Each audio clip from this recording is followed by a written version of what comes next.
2ஆம் அதிகாரம் 20ஆம் வசனத்தை யாரும் வாசிப்போம். கிறிஸ்துவுடனே கூட சிலுவையில் அறையப்பட்டேன், ஆயினும் பிழைத்திருக்கிறேன். இனி நான் அல்ல, கிறிஸ்துவே எனக்குள் பிழைத்திருக்கிறார். நான் இனி பிழைத்திருக்கிறதோ என்னில் அன்பு கூர்ந்து எனக்காக தம்மை தாமே ஒப்பு கொடுத்த தேவனுடைய குமாரனை மற்றும் விசுவாசத்தினாலே பிழைத்திருக்கிறேன்.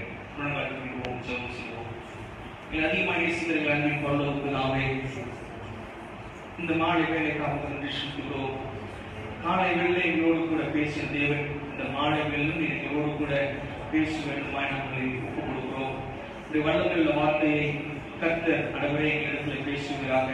இந்த வார்த்தையை கேட்கும்படியாக திருப்பமானவரே, என் பிரயோஜனமானவர்களை போதித்து நாங்கள் நடக்க வேண்டிய வழியை எங்களுக்கு காண்பித்தரும்படியாக ஒப்புக்கொள்கிறோம்.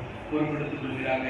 சகல துதிகரமான ஊருக்கு ரட்சகர் இயேசு கிறிஸ்து நாமத்தில் விண்ணப்பிக்கிறோம். இந்த ஜீவனுக்கு நாமே ஆமென்.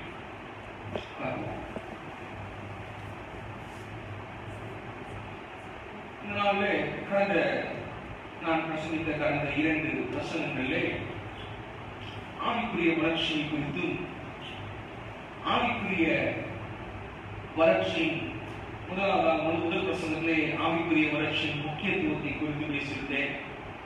ஆவிக்குரிய வளர்ச்சியின் முக்கியத்துவம் எப்படி இருக்கும் என்று சொன்னால், நான் என் வாழ்க்கையிலே தேவனுக்கு மகிமை செலுத்துவேன். தேவன் அவருடைய மகத்துவமான நன்மைகளின் வாழ்க்கையில் அவர் செய்ய அவர் கடமைப்படுவார். 2வது பிரசங்கத்தில் என்ன சொல்லியிருந்தேன், நம்ம ஆவிக்குரிய வளர்ச்சியின் அடித்தளத்தை குறித்து பேசியிருந்தேன். the foundation of the spiritual growth, ஆவிக்குரிய வளர்ச்சியின் அடித்தளத்தை குறித்து பேசியிருந்தேன். அதில் பார்க்கும் பொழுது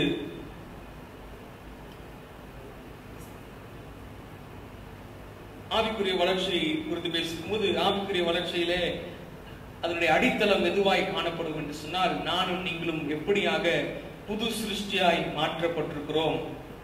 நம்முடைய மாற்றம் என்பது வெளிப்பிரகாரமான தோற்றம் அல்ல, அது நம்மளுடைய அந்தரங்கமான சீரமைப்பு என்று சொல்லி பேசியிருந்தேன். இந்த நாளிலே ஆவிக்குரிய வளர்ச்சியின் முதுகெலும்பை குறித்து நாம் பார்க்க போறோம். the backbone of spiritual growth, ஆவிக்குரிய வளர்ச்சியின் முதுகெலும்பு.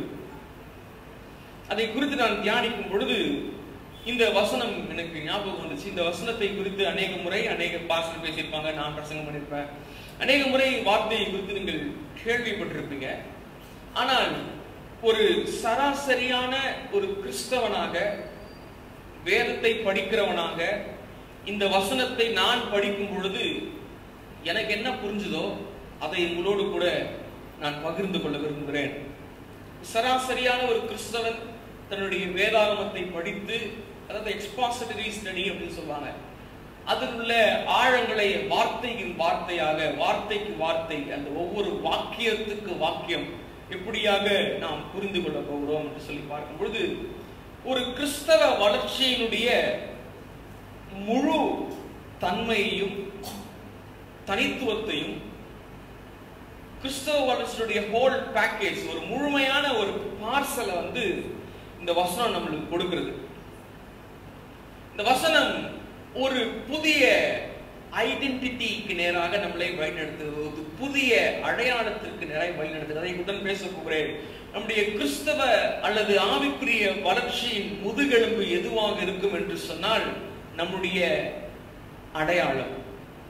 நானும் நீங்களும் தேவனுக்குள் நமக்கு ஒரு அடையாளம் கொடுக்கப்பட்டிருக்கிறது, கிறிஸ்துவுக்குள் நமக்கு ஒரு அடையாளம் கொடுக்கப்பட்டிருக்கிறது. அடையாளத்தை பரிசுத்த ஆவியானவர் நம்முடைய வாழ்க்கையிலே முத்திரையாக நமக்கு தந்திருக்கிறார். அப்படிப்பட்ட அடையாளம் உடைய நீங்களும் நானும் எப்படியாக இந்த வசனத்தை வாசிக்க வேண்டும், அல்லது வசனத்துள்ள காரியங்களை புரிந்து கொள்ள வேண்டும். அதுக்கு முன்பதாக அடையாளத்தை குறித்து நீங்க யோசிச்சு பார்த்தீங்கன்னா, இன்றைக்கு நம்முடைய வாழ்க்கையில அடையாளம் என்பது மிக முக்கியம். அநேகர் அடையாளத்தை தேடி, அடையாளங்களை நாடி, அடையாளத்திற்காக தங்களுக்கு ஒரு அடையாளம் கிடைக்க வேண்டும், தங்களுக்கு ஒரு அடையாளம் இருக்க வேண்டும் அப்படின்னு சொல்லிட்டு அவங்க அநேக இடங்களுக்கு அவங்க கடந்து செல்றாங்க.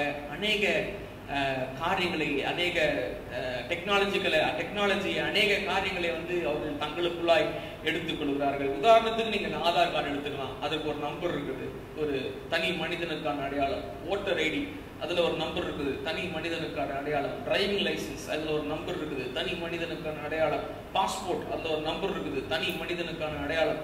இப்படியா ரேஷன் கார்டு ஒரு தனி குடும்பத்தினுடைய அடையாளம். இப்படியாக நம்முடைய வாழ்க்கை முழுவதுமாக அடையாளங்கள் உள்ள வாழ்க்கையாக நம்முடைய வாழ்க்கை காணப்படுகிறது. மாத்திரமல்லாமல் அல்லது நம்மை நாம் ஒரு குறிப்பிட்ட அடையாளத்திற்கு நேராக நீங்களும் நானும் நம்மை அதை உள்வாங்கிக் கொண்டு அதை வெளிப்படுத்தும்படியாக நாம் முயற்சிக்கிறோம்.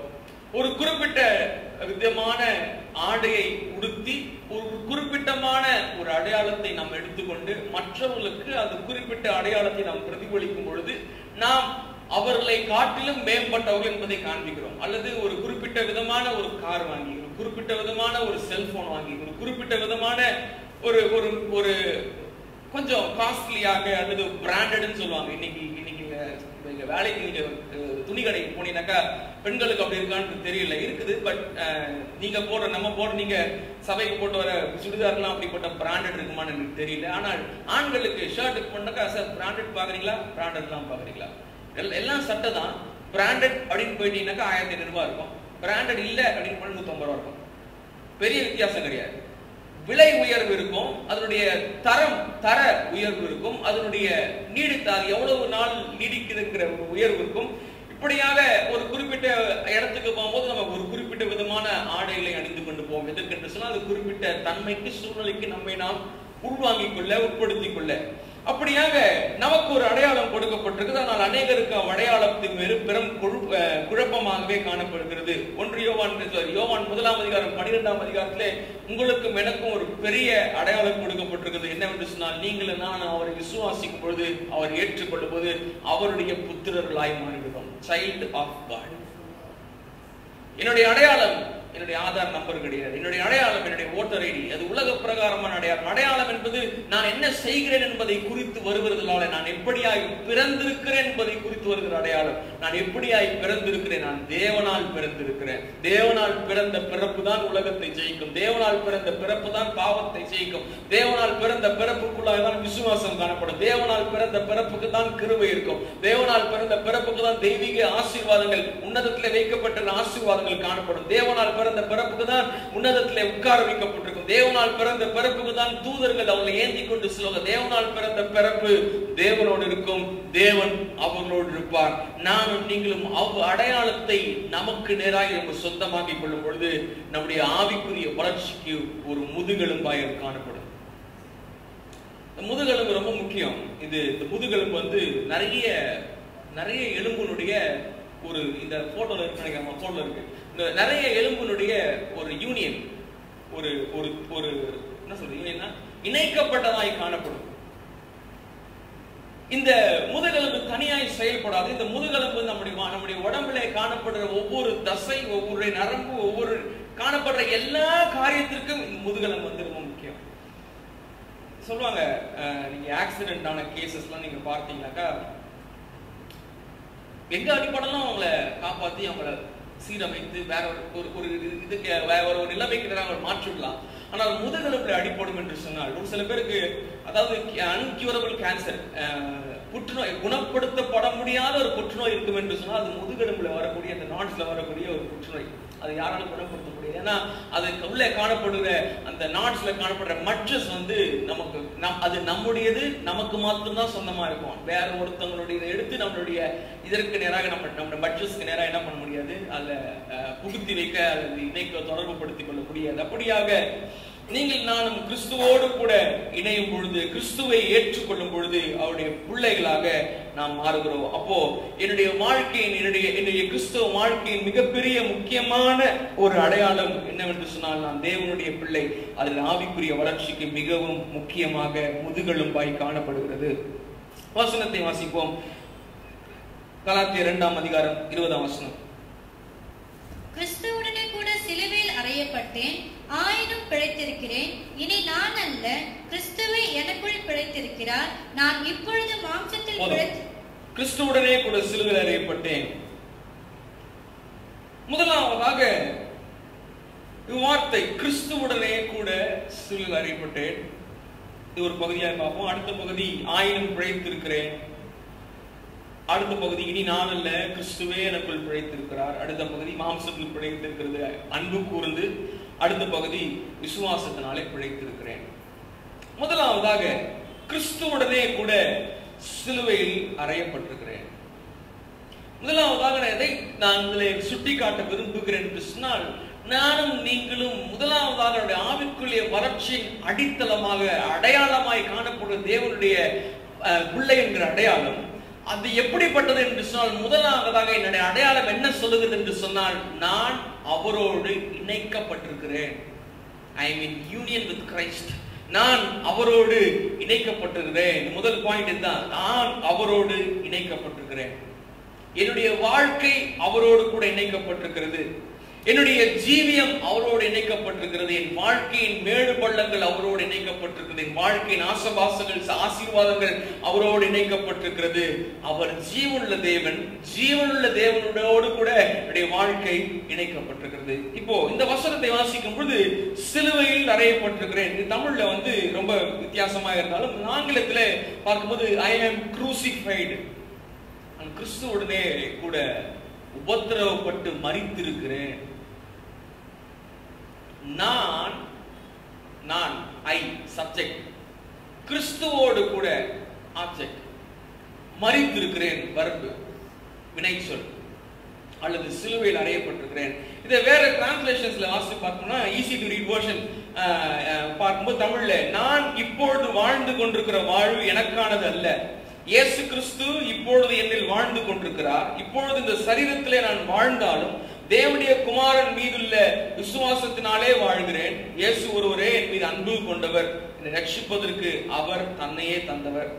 எக்யூமெனிக்கல் வெர்ஷன்ல எனவே நீ வாழ்பவன் நான் அல்ல, கிறிஸ்துவே என் உள் வாழ்கிறார். இறைமகன் மீது கொண்டுள்ள நம்பிக்கையின் அடிப்படையில் நான் இவ்வுலகில் வாழ்கிறேன். இவரே என் மீது அன்பு கொண்டார், மாத்திரமல்ல எனக்காக அவரையே ஒப்பு கொடுத்திருக்கிறார். இப்போ வாசித்து பார்க்கும் பொழுது எல்லா டிரான்ஸ்லேஷன்லும் ஆங்கிலத்திலும் தமிழ் டிரான்ஸ்லேஷனும் பாத்தீங்கன்னாக்கா ஒரு குறிப்பிட்ட காரியம் சொல்லப்பட்டிருக்கிறது. சிலுவையில் அறையப்பட்ட காரியம், ஆங்கிலத்தில கொல்லப்பட்ட காரியம், மரணத்திற்கு எதுவான காரியம்.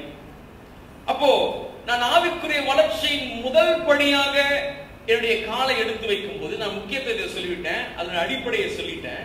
ஆனால் என்னுடைய முதுகெலும்பாக நான் முதல் படியை நான் கிறிஸ்தவ வாழ்க்கைக்கு நேராக ஆவிக்குரிய வளர்ச்சிக்கு நேராக என் காலை எடுத்து வைக்கும் பொழுது என்னுடைய நான் மரித்து போக வேண்டும். என்னுடைய பழைய நான், பழைய ஜீவியம், பழைய சுபாவம், பழைய குணாதிசயம், பழைய மனுஷன், பழைய மனிதன், ஜென்ம சுபாவம் உள்ள மனுஷன், இவன் மரித்து போக வேண்டும். அப்படின்னா லிட்டரலாக கிரேக்க பதத்திலே மரணத்தை குறித்து வார்த்தை சொல்லப்படுது. சிலுவையில் அறையப்பட்டிருக்கிறது. லிட்டரலாக வார்த்தையின்படியாக எழுத்தின் பிரகாரமாக நீங்களும் நானும் கிறிஸ்துவை ஏற்றுக்கொள்ளும் பொழுது நானும் நீங்களும் நம்முடைய பழைய வாழ்க்கைக்கு மரித்து போக வேண்டும். The process of spiritual growth is coming the terms with your spiritual death. நான் ஆவிக்குரிய வளர்ச்சிக்கு நான் கையெழுத்து போடுவதற்கு முன்பதாக நான் மரித்திருக்க வேண்டும். ஆவிக்குரிய வாழ்க்கையில ஆவிக்குரிய வளர்ச்சியிலே நான் வளர வேண்டும். நான் கிறிஸ்துவுக்குள்ளாய் நாட்டப்பட்டிருக்க வேண்டும். எனக்கு ஸ்பிரிச்சுவல் ப்ராக்ரஸ் தேவை, ஆவிக்குரிய முன்னேற்றம் தேவை, ஆவிக்குரிய ஆசீர்வாதங்களுக்கு நான் சொந்தக்காரனாய் மாற வேண்டும், ஆவிக்குரிய ஆசீர்வாதங்கள் எனக்குள்ளாய் தேவன் தர வேண்டும் என்று சொன்னால் முதலாவதாக நானும் நீங்களும் புரிந்து கொள்ள வேண்டிய காரியம், என்னுடைய பழைய வாழ்க்கை முற்றிலுமாக மரணம் அடைய வேண்டும்.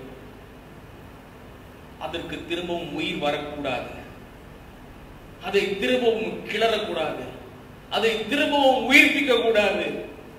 இப்போ நம்முடைய பழைய வாழ்க்கையின் மரணத்தை நாம் புரிந்து கொள்ளவில்லை என்று சொன்னால் அந்த ஒரு அனுபவத்திற்கு நேராக நீங்களும் நானும் கடந்து போலனா என்னோட ஆவிக்குரிய வாழ்க்கை வாழ முடியாது. நான் ஆவிக்குரியனா இருப்பேன், ஆவிக்குரியவன் என்று சொல்லப்படுவேன், நான் கிறிஸ்தவன் என்று சொல்லப்படுவேன். ஆனால் நான் கிறிஸ்து உடையவனாக என்னால் வாழ முடியாது என்று சொன்னால் எனக்குள்ளாக ஏதோ ஒரு கட்டத்திலே பழைய வாழ்க்கை இருக்குது. இதை குறித்து அப்போஸ்தலனாகிய பவுல் தெளிவாக ரோமர் 6ஆம் அதிகாரம் முதல் 5 வசனத்தை சொல்கிறார். ரோமர் 6ஆம் அதிகாரம் முதல் 5 வசனங்கள் வாசிப்போம். ஆகையால் என்ன சொல்லுவோம்? கிருபை பெருகும்படிக்கு பாவத்திலே நிலை நிற்கலாம் என்று சொல்லுவோமோ? கூடாதே. அது முந்தின வசனத்துல பாவம் பெருங்கிடத்தில் நியாயப்பிரமாணம் பாவத்துக்காய் வந்துச்சு, பாவம் பெருங்கிடத்துல கிருபை பெருகுச்சு, இப்படின்னு அநேக வசனங்கள் இருக்கிறது. ஆனால் இங்க சொல்றாரு கிருபை பெருகும்படிக்கு பாவத்துல நிலை நிற்கலாம் என்று சொல்லுவோமோ? கூடாது. பாவத்திற்கு மரித்த நாம் இனி அதிலே எப்படி பிழைப்போம்? கிறிஸ்துவோடு கூட சிலுவையில் அறையப்பட்ட நீங்களும் நானும், அல்லது அறையப்பட்டு கொண்டிருக்கிற ஒரு ப்ராசஸ் இருப்பீங்க என்று சொன்னால், அல்லது நான் ரட்சிக்கப்பட்டேன் இருந்தாலும் இப்படிப்பட்ட ஒரு காரியம் எனக்கு தெரியவில்லை என்று சொன்னால், நானும் நீங்களும் ஒரு நிலைக்கு வர வேண்டும். நான் மரிக்க வேண்டும். நான் மரித்ததுக்கு பிழைக்க கூடாது. அவர் சொல்றாரு பாவத்திற்கு மரித்த நாம் இனி அதிலே எப்படி பிழைப்போம்? அடுத்த வசனம், கிறிஸ்து இயேசுவுக்குள்ளாக ஞானஸ்நானம் பெற்ற நாம் அனைவரும் அவருடைய மரணத்திற்குள்ளாக ஞானஸ்நானம் பெற்றதை அறியாமல் இருக்கிறீர்களா? அடுத்து, மேலும் பிதாவின் மகிமையினாலே கிறிஸ்து மரித்தோரிலிருந்து எழுப்பப்பட்டது போல நாம் புதிதான ஜீவன் உள்ளவர்களாய் நடந்து கொள்ளும்படிக்கு அவருடைய மரணத்திற்குள்ளாக்கும் ஞானஸ்நானத்தினாலே கிறிஸ்துவுடனே கூட அடக்கம் பண்ணப்பட்டோம். அவருடைய மரணத்தின் சாயல் இணைக்கப்பட்டவர்களானால் அவர் உயிர்த்தெழுதலின் சாயல் இணைக்கப்பட்டோம். ஓகே, 3 காரியங்களை நாங்கள் சுட்டிக்காட்ட விரும்புகிறேன். 3ஆம் வசனத்திலே மரணம் ஏற்படுகிறது. 4ஆம் வசனத்தின் கடைசி வார்த்தையிலே அடக்கம் பண்ணப்படுகிறோம். 5ஆம் வசனத்திலே உயிர்த்தெழுகிறோம். எப்படி? என்னுடைய பழைய வாழ்க்கை, என்னுடைய பழைய நான், the old me, the old self, என்னுடைய பழைய சுயம் நான், பேசிக்கா என்னுடைய ஆத்மா, என்னுடைய சரீரம், என்னுடைய பர்சனாலிட்டி, என்னுடைய குணாதிசயம், என்னுடைய தனித்தன்மை முழுவதுமாக நான் இயேசு கிறிஸ்துவை ஏற்றுக்கொள்வதற்கு முன்பதாக அல்லது ஞானஸ்நானம் பெறும்பொழுது அது மரித்து அடக்கம் பண்ணப்பட்டு அது உயிரோடு எழுப்புகிறது. அப்படி எழும்பினாதான் 5ஆம் வசனம் சொல்றாரு, அவருடைய மரணத்தின் சாயலில் நாம் இணைக்கப்பட்டவர்கள் ஆனால் தான் அவர் உயிர்த்தெழுதலின் சாயலிலும் இணைக்கப்பட்டிருப்போம்.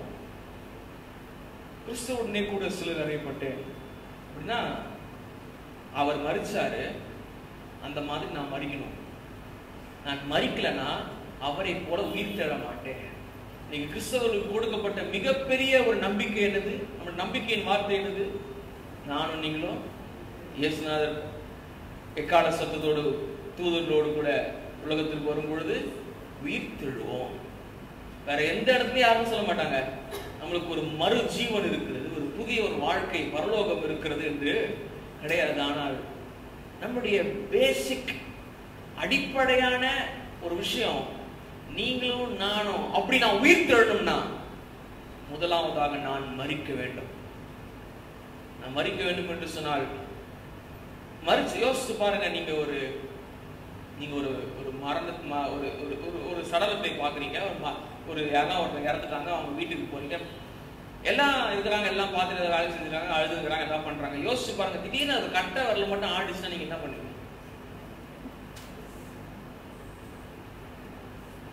இன்னைக்கு அநேகருடைய கிறிஸ்தவ வாழ்க்கை அப்படிதான் இருக்கு. மரிச்சிட்டோம், ஆனா கட்ட வரல மட்டும் ஆடிட்டு இருக்கு. மரிச்சிட்டோம், மண்டை மட்டும் ஆடிட்டு இருக்கு. மரிச்சிட்டோம், கை மட்டும் ஆடிட்டு இருக்கு. ஏன்? பழைய வாழ்க்கை. அது உங்களை மாத்திரம் பயமுறுத்தாது, உங்களை சுத்தி இருக்கவங்களே என்ன பண்றோம்? அப்படிப்பட்ட மறுத்திலே நானும் நீங்களும், நான் முதலாவதாக கிறிஸ்துவுக்குள் இணைக்கப்பட வேண்டும் சொன்ன முதல் பாயிண்ட் தான் சொல்றேன். கிறிஸ்துவுக்குள் இணைக்கப்பட வேண்டும். கிறிஸ்துவோடு இணைக்கப்பட்ட ஒரு வாழ்க்கைக்கு முதலாவது நானும் நீங்களும் மரிக்க வேண்டும். அப்போதுதான் அவருடைய மரணத்தில் நான் இணைக்கப்படுவேன். அப்போதுதான் அவருடைய உயிர்த்தெழுதலில் நான் இணைக்கப்படுவேன். யோசித்து பாருங்க. இங்கே அப்போஸ்தலனாகிய பவுல் ஒரு பெரிய காரியத்தை சொல்றாரு. நானும் நீங்களும் அவரோடு கூட உயிர்த்தெழுவதற்கு ஏமாத்திரம். நானும் நீங்களும் அவரோடு கூட, அவரை போல அவரோடு கூட சேர்ந்து உயிர்த்தெழுகிற ஒரு காரியம் இங்கே அவர் பேசிக் கொண்டிருக்கிறார். I am died, buried and now raised. நான் மரித்தேன், அடக்கம் பண்ணப்பட்டேன், உயிர்த்தெழுந்திருக்கிறேன். அப்போ எனக்கு மரணம் சம்பவிக்கிறது. கிறிஸ்துவோடு சிலுவை அறையப்படும்போது மரணம் சம்பவிக்கிறது. பிறகு அடக்கம் பண்ணப்படுகிறேன் ஞானஸ்நானத்தின் வாயிலாக. பிறகு எழுந்திருக்கும் போது உயிர் தள்ளப்படுகிறேன். கிறிஸ்துவோடு இணையாக, கிறிஸ்துவுக்கு இணையாக, கிறிஸ்துவோடு கூட எழுந்திருக்கிறேன். எனக்கு தேவன் ஒரு புதிய நாமத்தை தருகிறார். எனக்கு தேவன் ஒரு புதிய நாமத்தை தருகிறார். நீங்க வெளிப்படுத்தின விசேஷத்துல வாசித்து பார்த்தீங்கன்னாக்கா தெரியும், அநேகருடைய தேவன் புதிய நாமங்கள் நாடு தேவன் அழைக்கிறார். இன்னைக்கு வரைக்கும் நம்ம உலகத்துல ஒரு பெயர் இருக்குது, ஆனால் ஆண்டவர் பரலோகத்துக்கு நமக்கு என்ன பெயர் அழைத்திருக்க நமக்கு தெரியாது. நீங்க நம்ம அநேக சமயத்துல ஒரு ஊழியக்காரத்தை சொல்லிட்டு நான் கேள்விப்பட்டேன். சொன்னாரு, ஒருத்தருடைய பேர் வந்து அன்பு அப்படின்னு சொல்லிட்டு அவருடைய பேர் இருந்துச்சு. அவர் ஞானஸ்நானம் எடுத்த பிறகு, ஆமா ஞானஸ்நானம் எடுத்த பிறகு புது பேர் இருக்கிற சொல்லிட்டு யாக்கோபுன்னு பேர் வச்சுட்டாங்க. அதை வந்து இவர்கிட்ட வந்து பெருமையா சொன்னா, ஐயா என் பேர் வந்து நான் ரசிக்கப்பட்டேன் ஞானஸ்நானத்தை, எனக்கு வந்து யாக்கோபுன்னு பேர் வச்சுட்டாங்க. இவர் சொன்னாரா, ஏன்பா அன்பு நல்லா இல்லையா? அன்பு நல்ல பேர் தானே? இல்லையா, பைபிள் பேர் வேணையா, அர்த்தம் தெரியுமாயா? நான் சொல்லல, நீ பைபிள் படிச்சு தெரிஞ்சுக்கோ.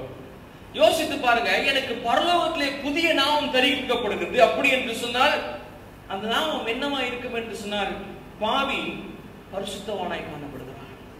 என்னை தேவன் அவருடைய கிறிஸ்து இயேசு மூலமாக அவரோடு கூட நான் மரிக்கிறதுனாலே, அவரோடு கூட அடக்கம் பண்ணப்பட்டதுனாலே, அவரோடு கூட உயிர்த்தெழுதலிலே இணைக்கப்பட்டதுனாலே எனக்கு ஒரு புதிய பேர் இருக்கிறது. நான் நீதிமான். காலை நேரத்தில் கேட்டோம், ரைட் ஸ்டாண்டிங் வித் காட். தேவனோடு கூட நேர்கோட்டில் இருக்கிற ஒரு வாழ்க்கை, தேவனோடு கூட எந்த ஒரு உடைக்கப்பட்ட எந்த ஒரு அனுபவம் இல்லாத ஒரு வாழ்க்கை, தேவனோடு கூட முகமுகமாய் தரிசிக்கிற ஒரு வாழ்க்கை.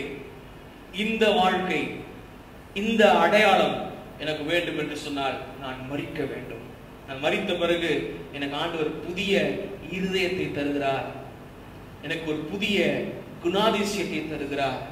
அந்த குணாதிசயம் எப்படி இருக்கும் என்று சொன்னால், தன் வாழ்க்கையிலே செய்யக்கூடிய எந்த ஒரு காரியமா இருந்தாலும் சரி, அது என்னை நோக்கி குறிப்பிட்டிராமல் அதை தேவனை காண்பிக்கிறதாய் காணப்படும்.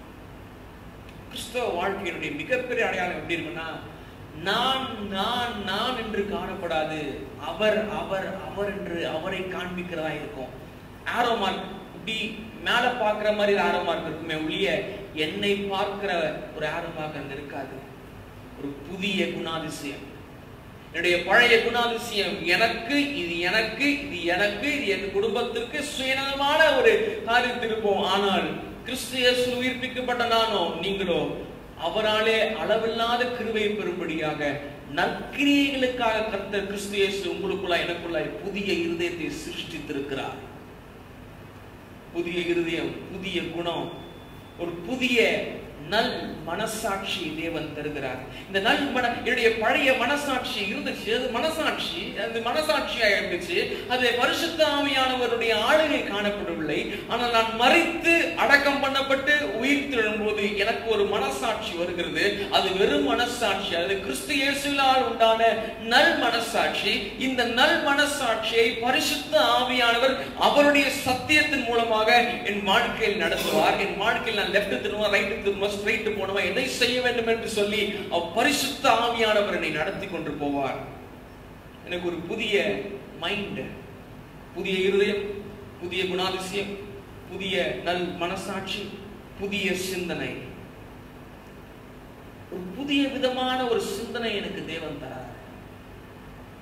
அந்த சிந்தனை எப்படி இருக்கும்னாக்கா, பிலிப்பியர் 2ஆம் அதிகாரம் சொல்லப்பட்ட கிறிஸ்து இயேசுவில் உண்டான சிந்தனையா இருக்கும். கிறிஸ்து இயேசு எப்படி சிந்திக்கிறாரோ அப்படி சிந்திக்கிற மாதிரி இருக்கும். கிறிஸ்து இயேசு வந்துட்டாங்கடா உடனே கத்திக்கப்படாது திரும்பி அழிங்கடான்னு சொல்லல. கிறிஸ்து இயேசு சிந்தனை வித்தியாசமா இருந்துச்சு.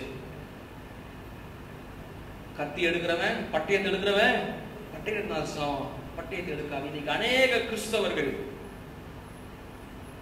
அடுத்த முறை ஆட்சி வேறு விதமா இருக்கும் என்று சொன்னார், அடுத்த முறை ஆட்சி நமக்கு சாதகம் இல்லாமல் இருக்கும் என்று சொன்னால் நம்மளும் சேர தூக்குவோம், நம்மளும் கத்திய தூக்குவோம், நம்மளும் கடபாரை தூக்குவோம். இல்லைங்க, கிறிஸ்து இயேசு உள்ள சிந்தனை,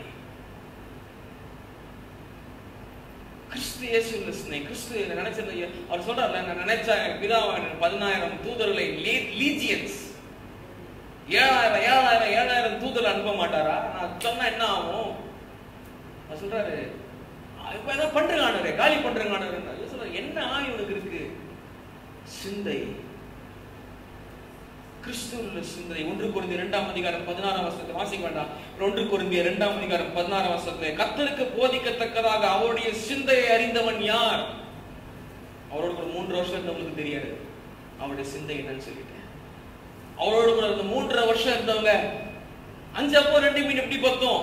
200 காசுக்கு வாங்கினா கூட என்ன பண்ண முடியாது, சோறு போட முடியாது. கிறிஸ்துவின் சிந்தையை அறிந்திருப்பேன் என்று சொன்னார். எனக்கு ஒண்ணுமே இல்லைனாலும் அவர் என்னை போஷிக்க வல்லவராயிருப்பார். எலியாவுக்கு என்ன இருந்துச்சு? காகம் என்ன பண்ணுச்சு? நம்ம வாசல பிரெட் ஆம்லெட் தந்துச்சு, பர்கர் தந்துச்சு, அப்பமும் இறைச்சியும் தந்துச்சு இல்லையா? இன்னைக்கு தேவன் நம்மை சிங்கங்களின் கபிக்கு நேராய் வழி நடத்தும் போது நம்ம என்ன சொல்றோம்? ஆண்டவரே, இந்த சிங்கங்களின் கபி எனக்கு வேண்டாம் ஆண்டவரே சொல்றோம். ஒன்ன மறந்துடுறோம், சிங்க கபியிலிருந்து என்னை தப்பிக்க முடியும். சிங்க கபிக்கு போகாமல் தப்பிக்க முடியும்.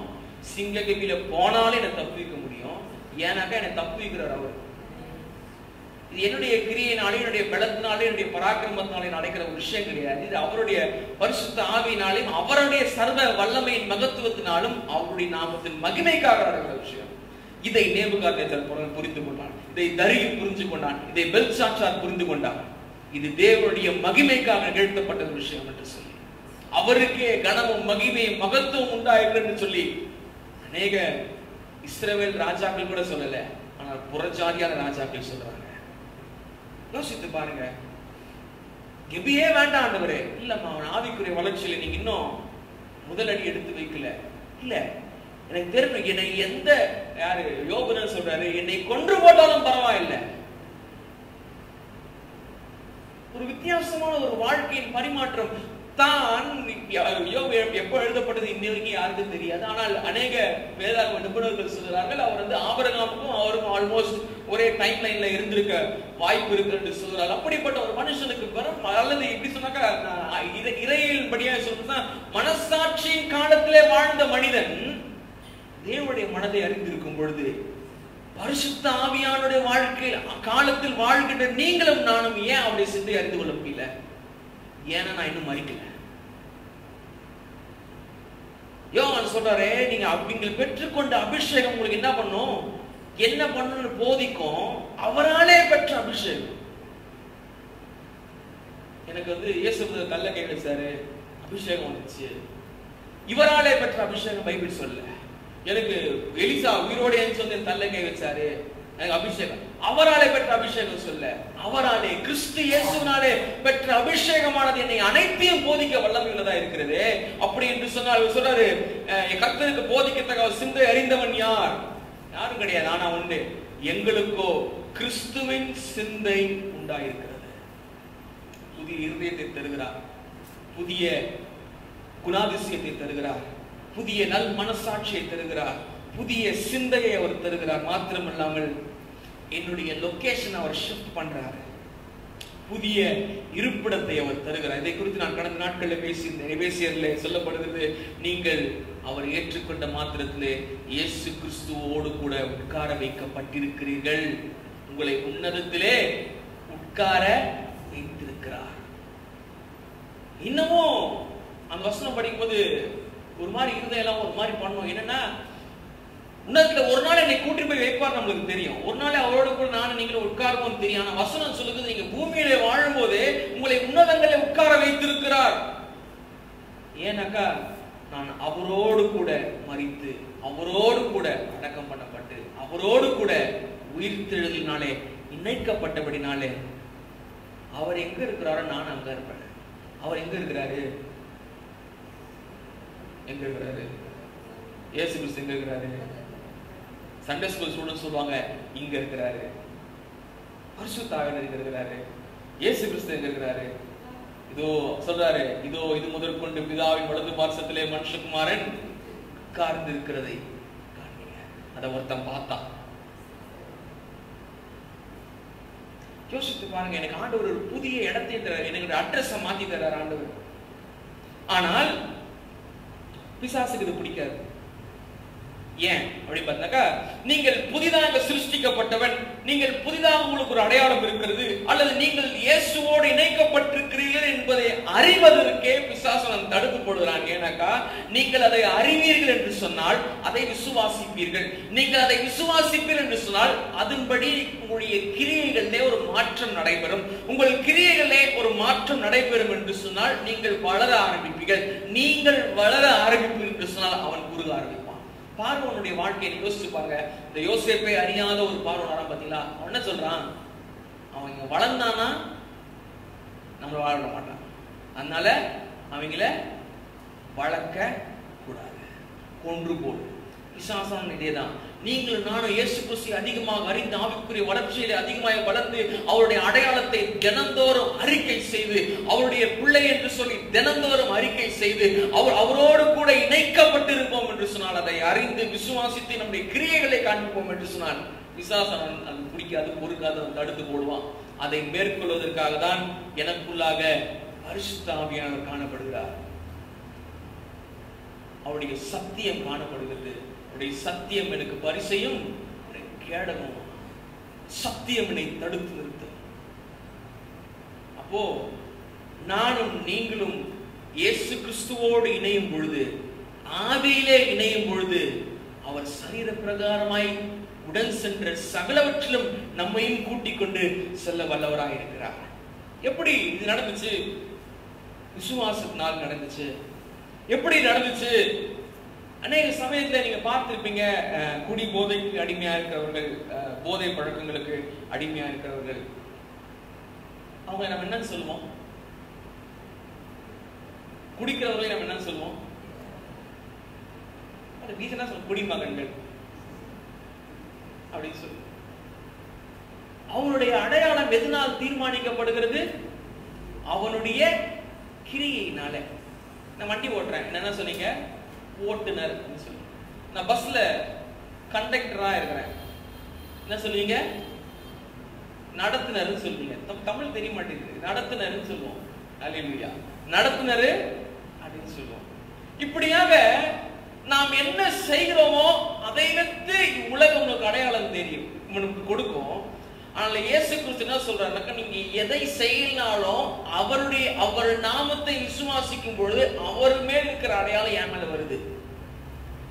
நான் செய்கிறதுனாலே அடையாளம் எனக்கு கொடுக்கப்படும். நான் செய்யறதுக்கு முன்பதாகவே எனக்கு அடையாளம் கொடுக்கப்படுகிறது. அப்போ அடையாளத்திற்காகவாது நான் என்ன பண்ணோம்? நான் வண்டியே ஓட்டாத போது எனக்கு லைசன்ஸ் கொடுத்தாங்கனாக்கா என்ன பண்ணோம்?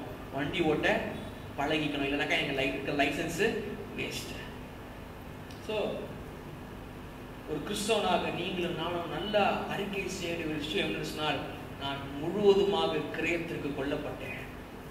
சும்மா ஆண்டவர் என் கையை விட்டுட்டு மற்ற எல்லாத்தையும் ஆண்டவர் எனக்கு கிரயத்துக்கு கொண்டு விடல, காலை விட்டுட்டு ஆண்டவர் கிரயத்துக்கு கொண்டு விடல. முழுவதுமாக என் தலை உச்சந்தலை முடி முதற்கொண்டு என் உள்ளங்கால் வரைக்குமாக அவருடைய பரிசுத்த ரத்தமாக கிரயத்தினால் நான் கொல்லப்பட்டுகிறேன். முற்றிலுமாக மன்னிக்கப்பட்டுகிறேன்.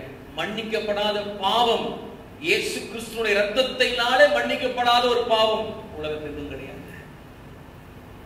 பரிசுத்த ஆவியை கனவீனப்படுத்துகிறது இருக்கலாம், ஆனால் மற்ற பாவம் என்கிற வரையறைக்குள்ள வருகிற எந்த பாவத்திற்கும் இயேசு கிறிஸ்துவின் ரத்தம் விதிவிலக்கல்ல. நாம் இயேசு கிறிஸ்து ரத்தத்தை நாடும் போது முற்றிலுமாக நானும் நீங்களும் மன்னிக்கப்படுவோம். மாத்திரமல்ல, அவருடைய ஜீவனுள்ள தேவனுடைய ஜீவ பிள்ளைகளாக நீங்களும் நானும் மாறிடுவோம். அப்போ என்ன ஆரம்பிக்குனாக்கா, நான் என் வாழ்க்கையில் உள்ள பிரச்சனையிலே அடையாளத்தை தேடாமல், அல்லது பிரச்சனையினாலே வாழ்க்கையை ஆரம்பிக்காமல் ஜெயத்தினாலே என் வாழ்க்கையை ஆரம்பிக்க தேவன் உதவி செய்கிறார்.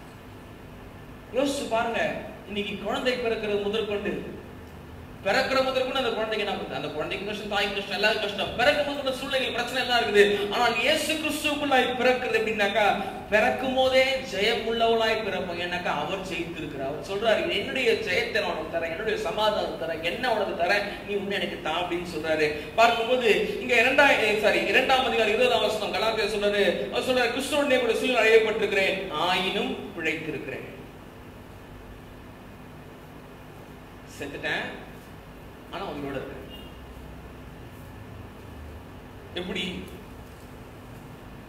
எப்படி அப்படின்னு பார்த்தா, அடுத்த அந்த வார்த்தையில் சொல்றாரு, கிறிஸ்துவே எனக்குள் பிழைத்திருக்கிறார். நான் மரித்தேன், கிறிஸ்துவுக்குள்ளாய் மரித்திருக்கிறேன், ஆயினும் பிழைச்சிருக்கிறேன்.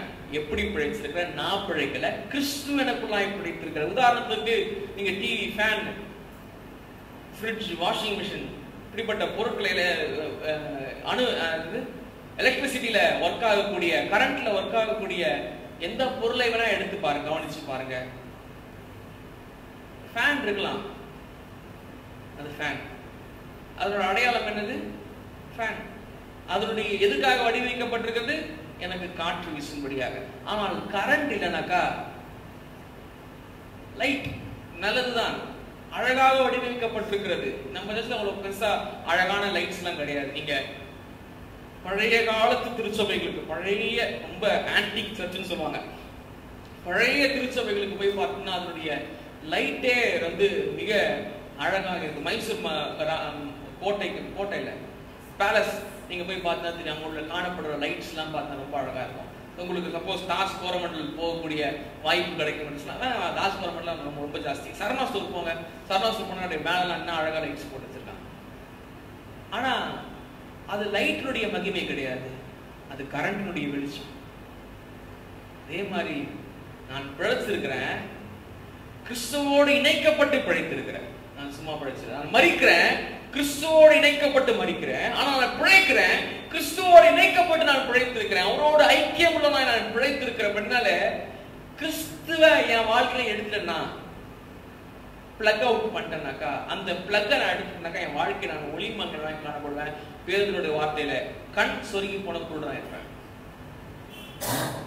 கண் சொருகி போன குருடனாக நான் காணப்படும். இங்க சொல்றாரு, கிறிஸ்துவே எனக்கு, நான் ஆயினும் பிழைத்திருக்கிறேன் சொல்லிட்டு, கிறிஸ்துவே எனக்குள் பிழைத்திருக்கிறார்.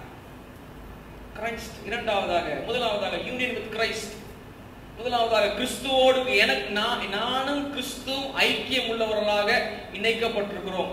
இரண்டாவதாக எனக்குள்ளாக கிறிஸ்து வாழ்ந்து கொண்டிருக்கிறார். Christ lives in me. எனக்குள்ளாக கிறிஸ்து வாழ்ந்து கொண்டிருக்கிறார். அந்த வசனத்தை மறுபடியும் வாசிங்களேன். இனி நான் அல்ல, கிறிஸ்துவே எனக்குள் பிழைத்திருக்கிறார், நான் இப்பொழுது மாம்சத்தில் பிழைத்திருக்கிறதோ. இனி நான் அல்ல, கிறிஸ்துவே எனக்குள் பிழைத்திருக்கிறார். அந்த வசனம், அந்த வார்த்தை மட்டும் சொல்லுங்களேன். கிறிஸ்துவே, மறுபடியும் சொல்லு, கேட்கல. கிறிஸ்துவே எனக்குள் பிழைத்திருக்கிறார். ஓகே, உங்களுக்கு புரியலன்னு நினைக்கிறேன், மறுபடியும் சொல்றேன். கிறிஸ்துவே எனக்குள் பிழைத்திருக்கிறார் அப்படி வசனம் சொல்லுது. அப்படிதான் சொல்லுது. கரெக்டா?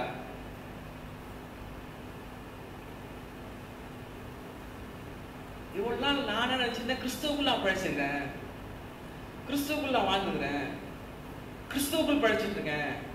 ஆனா ஆவிக்குரிய வளர்ச்சியின் ஒரு முதிர்ச்சி எதை காண்பிக்கும் என்று சொன்னால், நான் ஒன்னும் கிறிஸ்துவுக்குள்ளதான் வாழல, அவர் எனக்குள்ள வாழ்றார். See, there is some, ஏதோ ஒரு வேற ஒரு விஷயம் எனக்குள்ளாய் இருந்து வாழ்ந்து கொண்டிருக்குது.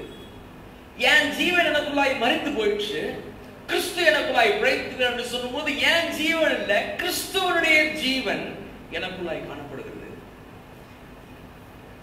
இதை விட நற்சீர் பெற்ற ஜனம் எதுவா இருக்க முடியும்? அவர் எனக்குள்ளா பிழைச்சிருக்கிறார். என் கை ஆடும்போது அவர் கை ஆடும், என் கண்ணு திறக்கும்போது அவர் கண்ணு திறக்குது. நான் அழும்போது ஒரு ஒரு ஒரு ஒரு மலையாள பாடு இருக்கிறது, என்றே முகம் வாடினால் என்றே முகம் வாடினால் தெய்வத்தின் முகம் வாடும், என்றே கண் கலங்கினால் அவரின் கண் கலங்கும் அப்படின்னு சொல்லி ஒரு பாடல் இருக்கிறது. இப்படியாக பார்க்கும்போது கிறிஸ்து எனக்குள்ளாக பிழைத்துக் கொண்டிருக்கிறார். எப்படியாக ஒரு ஒரு ஒரு குழந்தை எப்படியாக தாயின் வயிற்றிலே பிழைத்துக் கொண்டிருக்கிறதோ யோசித்து பாருங்க. நானும் நீங்களே உலகத்திலே வாழும்போது கிறிஸ்துவை நம்முடைய உடம்பிலே, நம்முடைய மாம்சத்திலே, நம்முடைய இருதயத்திலே, நம்முடைய சிந்தையிலே, மனசாட்சியிலே, நம்முடைய நல் மனசாட்சியிலே, நம்முடைய சிந்தையிலே, நம்முடைய எல்லாவற்றிலும் கிறிஸ்துவை நானும் நீங்களும் வந்து உடையவர்களாய் காணப்படுகிறோம். இல்ல அப்போ நான் கிறிஸ்து எனக்குள்ளா இருக்கிறார், கிறிஸ்து எனக்குள்ளா இருக்கிறார், கிறிஸ்து எனக்குள்ளா இருக்கிறார் கேள்விப்பட்டிருக்கிறோம். கிறிஸ்துக்குள்ளாய் நான் இருக்கிறேன், கிறிஸ்துவுக்குள்ளாய் நான் இருக்கிறேன். அதான் இரண்டு வார்த்தைகள் இருக்கிறது. ஒண்ணு கிறிஸ்து எனக்குள்ள இருக்கிறாரு, இரண்டாவது கிறிஸ்துவுக்குள்ளாய் நான் இருக்கிறேன். ஆனா இது ரெண்டையும் சொல்லாம பவுல் சொல்றாரு, கிறிஸ்து எனக்குள் இல்ல, கிறிஸ்து எனக்குள் பிழைத்து இருக்கிறார். வித்தியாசம் இருக்குது. கிரைஸ்ட் இன் மீக்கும் கிரைஸ்ட் லிவ்ஸ் இன் மீக்கும் வித்தியாசம் இருக்குது. ஒரு உயிருள்ள தேவன் எனக்குள்ளாக, ஜீவனுள்ள தேவன் எனக்குள்ளாக இருக்கிறார் சொன்னால் அவருடைய ஜீவன் எனக்குள்ளாக இருக்கிறது. அந்த ஜீவனை ஒருவனும் பறிக்க முடியாது. அவருடைய கரத்திலிருந்து ஒருவனையும் பறிக்க முடியாதுல்ல. ஏன்? அவருடைய கரத்திலே நானும் நீங்களும் முத்திரை போடப்பட்டிருக்கிறோம். எபேசியர் 4:20 சொல்றாரு, மீட்கப்படும் நாளுக்கு என்று நீங்கள் பெற்றுக்கொண்ட ஒரு முத்திரை உங்கள் மேல் என் மேல் காணப்படுகிறது. அடையாளமாக கிறிஸ்து எனக்குள் ஜீவிக்கிறது. முதலாவதாக சொன்னேன், அவரோடு இணைக்கப்படும் பொழுது. இரண்டாவதாக கிறிஸ்து எனக்குள் வாழ்ந்து கொண்டிருக்கிறார். இது ரொம்ப ஒரு ஆழமான ஒரு சத்தியம். கிறிஸ்து எனக்குள்ளா இருக்கிறது அப்படின்றது, நான் ரட்சிக்கப்பட்ட உடனே நான் சொல்லுவேன், நான் ஒரு பாவி ஆண்டவரே, என்னுடைய பாவத்திற்கு பரிகாரமாக உலகத்தில் எதுவுமே கிடையாது, எனக்கு உங்களுடைய ரத்தம் தேவை. நான் என்ன பண்ணுவேன்? உங்களுடைய மரணத்தையும் உங்களுடைய பாடையும் உங்களுடைய மரணத்தையும் உங்களுடைய உயிர்த்தில் நான் என்ன பண்றேன்? விசுவாசிக்கிறேன். உங்களுடைய நாமத்தை ஏற்றுக்கொண்டவரை உங்களுடைய பிள்ளையாக மாற்றுகிறேன். அப்படியாக நான் உங்களை என்னுடைய சொந்த ரட்சகராக, தேவனாக, ராஜாவாக நான் என்ன ஏற்றுக்கொள்கிறேன் அப்படின்னு சொல்லும் போது கிறிஸ்து எனக்குள்ளாய் வருகிறார். என்ன சொல்லுதுனாக்கா, அது முதற்கொண்டு பரலோகத்துல எனக்காக ஒரு வாசஸ்தலம் ஆயத்தமாகி கொண்டிருக்குதுன்னு சொல்லுது. ஆனால் கிறிஸ்து எனக்குள் பிழைத்திருக்கிறார் என்று சொல்வது என்றுனா, அது என்னுடைய ஆவிக்கு வளர்ச்சியின் முதல், பழையத்தை சொல்லுவாங்கல்ல, ஒரு சுழின்னு சொல்லுவாங்கல்ல, என்னுடைய முதல் எழுத்தாய் அது காணப்படுகிறது. கிறிஸ்து எனக்குள்ளாய் பிழைத்திருக்கிறது. நிறைய பேர் நம்ம இயேசு கிறிஸ்துவை சுற்றி இயேசு கிறிஸ்துவுக்காக வாழ்கிறோம், இயேசு கிறிஸ்துவுக்காக நம்மை தியாகம் பண்றோம், இயேசு கிறிஸ்துவுக்காக விட்டு கொடுக்கிறோம் அப்படின்னு நினைக்கிறோம். ஆனால் ஆவிக்குரிய வளர்ச்சியின் முதிர்ச்சியில நீங்கள் புரிந்து கொள்ளுங்க. அந்த ஸ்பிரிச்சுவல் மெச்சூரிட்டியில அந்த முதிர்ச்சி அடைத்ததான் புரிஞ்சுப்பீங்க. நான் ஒண்ணுமே பண்ணல, எனக்குள்ளா இருக்கிற அவர் தான் ஏதோ என்ன வச்சு பண்ணிட்டு இருக்காரு. வித்தியாசம் இருக்குது. நான் அவருக்காக பண்ணுகிறதும் அவர் எனக்காக பண்ணுகிறதும். அவர் எனக்காக பண்ணும் பொழுது மக்கதுனியாக்கு போகாத அப்படின்னு சொன்னா நான் போக மாட்டேன். இங்க போ, மல்லிதாக்கு போன்னு சொன்னா நான் போவேன். இதை செய்யாதே என்று சொன்னா நான் செய்வேன். ஆனால் நான் அவருக்காய் வாழுவேன் என்கிற ஒரு சுயநலமான ஒரு முடிவு எடுக்கும் பொழுது என்ன ஆகும்னாக்கா, நான் கேட்டுக்கிட்டே இருப்பேன், திடீர்னு என்னுடைய வாழ்க்கை பின்வாங்கி போகும். அவர்கள் தான் விசுவாசமாகிய கப்பலை சேதப்படுத்துகிறவர்கள். 2 பேர். ஏன்? தங்களுடைய தெரிந்து நான் பாருங்க, நம்ம ஒரு பாட்டு போடுவோம், ஜெபத்தோட என்னை தேடி இயேசு வந்தார். நல்லா புரிஞ்சுக்கணும், அவர் என்னை தேடி வருகிறார், நான் அவரை தேடி போகல.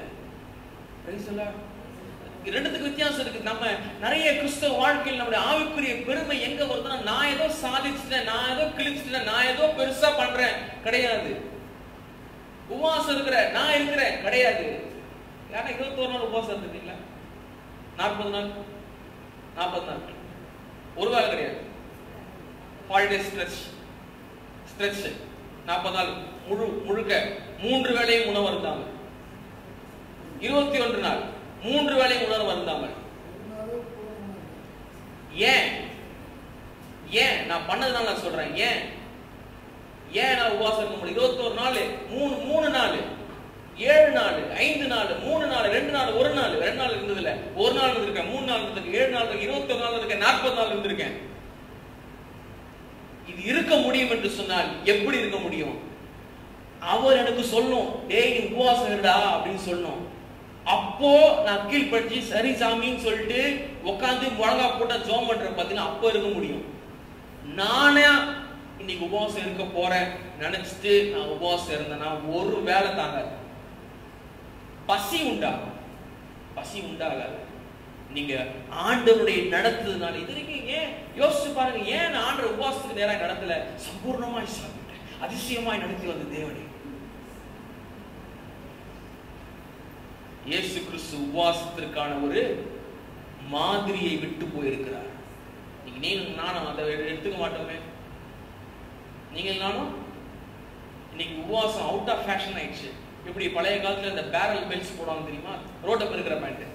இப்ப எப்படி அது போட்டா ரொம்ப காமெடியா பார்ப்பாங்க. அந்த மாதிரி உபவாசம் என்னையா பண்றீங்க? உபவாசம் உபவாசம் ஏசு அப்பா இருந்தாரு, நான் இருக்கேன், அவ்வளவுதான். அதோட அங்க முடிஞ்சிச்சு. கிறிஸ்து எனக்குள் பிழைத்திருந்தால் அவருடைய ஜீவன் எனக்குள்ள இருக்கும் என்று சொன்னார். மனிதன் அப்பத்தினால் மாத்திரமல்ல, தேவனுடைய வாயிலிருந்து புறப்படுகிற ஒவ்வொரு வார்த்தையினாலும். சண்டே மார்னிங் சர்ச்சில் பிரேக்ஃபாஸ்ட். இன்னைக்கு என்ன பிரேக்ஃபாஸ்ட்? காலையில யோவான் 12 இட்லியா சோத்திரம். யோவான் 12:13. வீட்டுல போய் என்ன லஞ்ச் சொல்ல வேணாம், அது உங்களுக்கு சாப்பிடுங்க. ஸ்நாக்ஸ் என்ன சாப்பிடுறோம்? கலாத்தியர் 2:20. டின்னர் என்ன சாப்பிடுறோம்? இல்லையப்பா. இப்படி நிறைய வசனங்களை, அந்த வசனத்தினுடைய இருப்பிடத்தை எடுத்து கொண்டு போயிட்டு வேற எங்கன்னா சொறி வச்சுக்கிட்டு, இன்னும் லைட்டு பத்த மாட்டேங்குது, பத்தாது. ஏன்? வசனத்தை வகுத்து பரிந்து பார்ப்பதற்கான மன வளர்ச்சியும் பரிசுத்த ஆவியானுடைய வழிநடத்துதலுக்கு உங்களுக்கு காணப்படல. அப்படி இருக்கும்போது நான் சர்ச்சைக்கு வரலாம், பைபிள் படிக்கலாம், அநேகம் ஆயிரம் புத்தகங்களை படிக்கலாம், ஆனால் ஜீவன் எனக்குள்ள இருக்கிறது. நீங்க உங்களை சரி பார்த்துக் கொள்ளுங்க. நீங்க உங்களை யோசிச்சு பாருங்க. நான் இப்படிதான் பைபிள் படிப்பேன். அதனால்தான் ஒரு அதிகாரம் ஒரு நாளைக்கு தாண்டது ரொம்ப பெருசு கஷ்டம். அதனால டெய்லி சங்கீதம் மாத்திரம் வாசிப்பேன். ஆனா நான் ஸ்டடி ஒரு நாளைக்கு ஒரு வசனம், அதிகபட்சம் 3 வசனம் இதை படிப்பதற்கு. ஆனா படிப்பேன், 2 அதிகாரம் 3 அதிகாரம் படிப்பேன். பேர் வரும் பாத்தீங்களா, அதெல்லாம் படிச்சிருவேன். அதெல்லாம் அசால்ட்டா படிப்பேன்.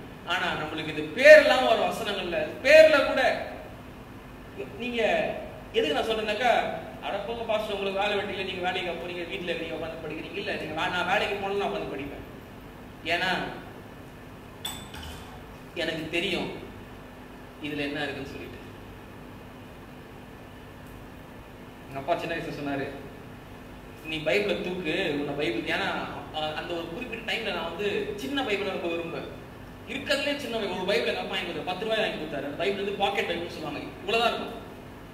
இருக்கா தெரியல, இப்போ இவ்வளவுதான் இருக்கும் பைபிள். அந்த பைபிள் வந்து ஆக்சுவலி சாதாரணமா பார்க்க முடியாது ஒரு சில டைம்ல. அப்போ பார்த்துட்டு இருந்தேன், இப்ப பார்க்க முடியறது இல்ல. ஒரு சின்ன ஒரு மேக்னிஃபைங் கிளாஸ் அதுலயே இருக்கும், அதை வச்சு பார்த்தா தெரியும். ஆனா இன்னைக்கு எனக்கு பெரிய பைபிள் தான் பிடிக்கும்.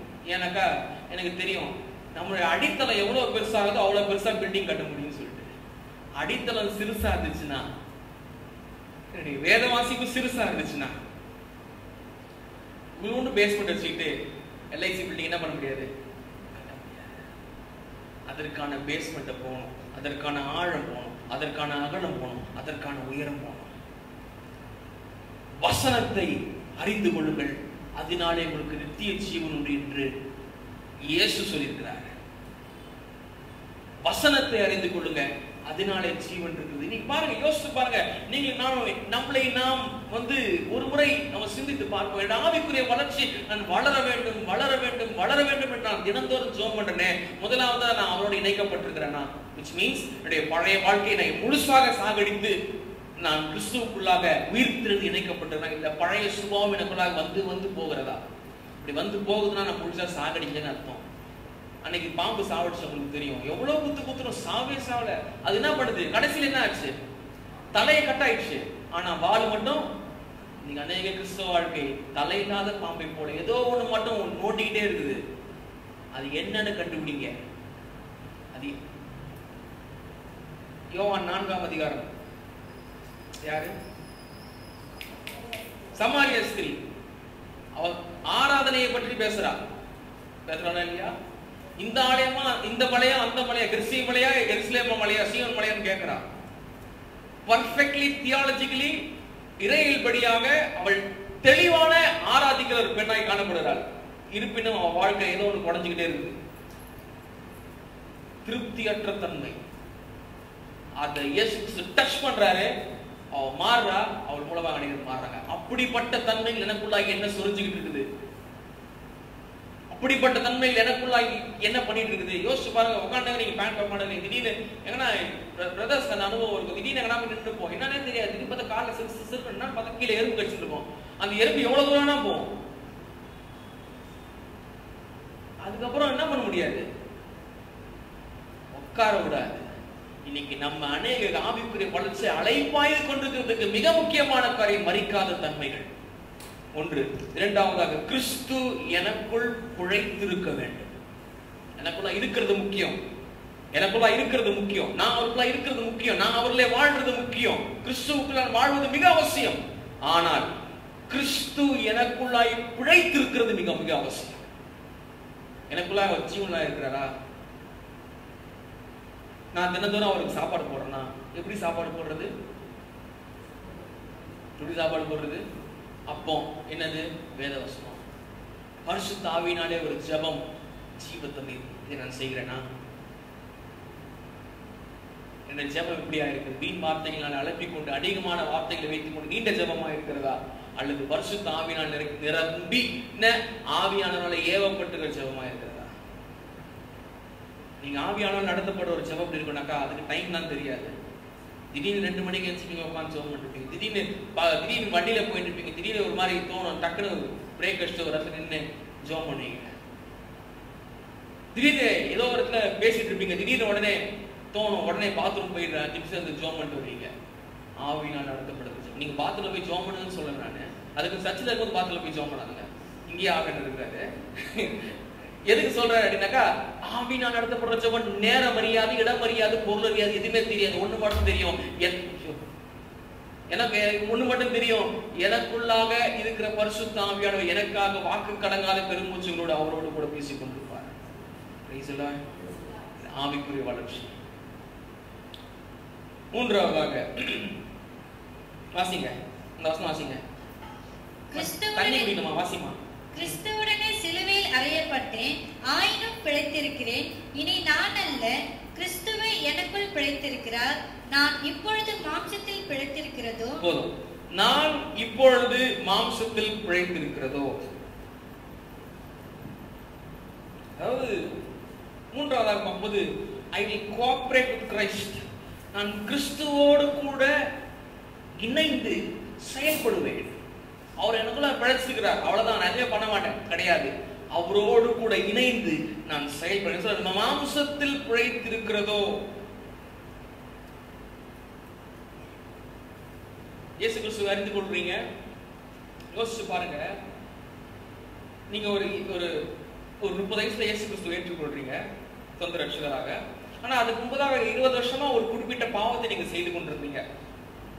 உதாரணத்துக்கு புகைப்பிடிக்கிறதோ, பேசிக்கா நம்ம பாவம் சொல்ற சில காரியங்கள், புகைப்பிடிக்கிறது, தண்ணி அடிக்கிறது, அல்லது திருடுறது, பொய் சொல்றது, இப்படிப்பட்ட காரியங்கள். யோசித்து பாருங்க, 20 வருஷமா ஒரு பழக்கம் இருக்கிறது.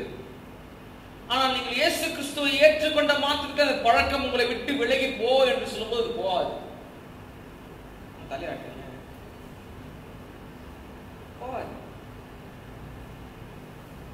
ஒருத்தர்கிட்ட நியூஸ்ல நிற்கிறாள், ஒரு வாரம் பண்ணி பார்க்கும்போது, ஏன் மதுபான கடையெல்லாம் போட மாட்டீங்கன்னாக்கா, மூட்டை கையில நடுங்கணும், மூட்டை கையில நடிக்கணும்.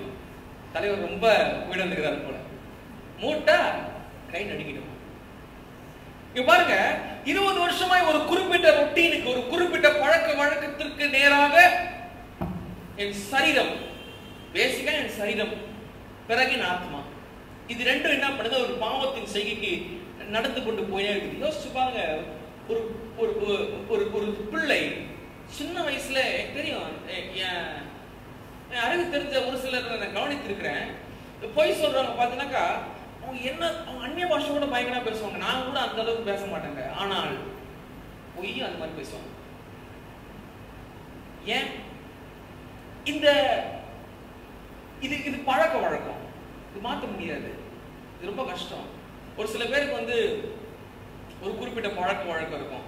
உதாரணத்துக்கு காலைல ஒரு சில பேருக்கு பல்லு விளக்காம காலை டீ குடிப்பாங்க, அது ஒரு விதமான பழக்கம். ஒரு சில பேருக்கு பல்ல வழங்கிட்டு தான் டீ குடிப்பாங்க, ஒரு சிலர் பழக்கம். கிறிஸ்தவ பெண்கள் ஊத்த வாயிலே சமைப்பாங்க. ஆனால் மற்ற சகோதரருடைய பெண்கள் தலை குளிச்சுட்டு தலையில வாட் இஸ் தட் இந்த டபுள் கட்டிஃபைங் அதெல்லாம் பண்ணிட்டு அப்புறம் தான் சமைப்பாங்க. வித்தியாசம் இருக்கிறது. ஆனா நம்ம அப்படிலாம் கிடையாது. இது காலைல என்ன செய்வீங்க? பிரேக்ஃபாஸ்ட் செய்வீங்க, இட்லி செய்றீங்க, இட்லி ஊத்தினே இருப்பீங்க, அப்படியே போயிட்டு மல்டி டாஸ்கிங் சொல்லுவோம் நம்ம. ஒரே சமயத்துல 10 வேலை செய்யறதுல அப்படியே 10 கை இருக்கு. நிறைய இந்த அம்மாவோட இமேஜஸ் தான் பண்ண, அம்மாக்கெல்லாம் 10 கை இருக்கும். ஒரு கையில கண்ணு இருக்கும், ஒரு கையில நெயில் கட்டு இருக்கும், ஒரு கையில மாத்திரை கொடுப்பாங்க, இன்னொரு கையில வந்து நிறைய இருக்கும். அந்த யாரோ ஒரு தெய்வத்தினுடைய 10 கரங்கள் அப்படி இருக்கும்.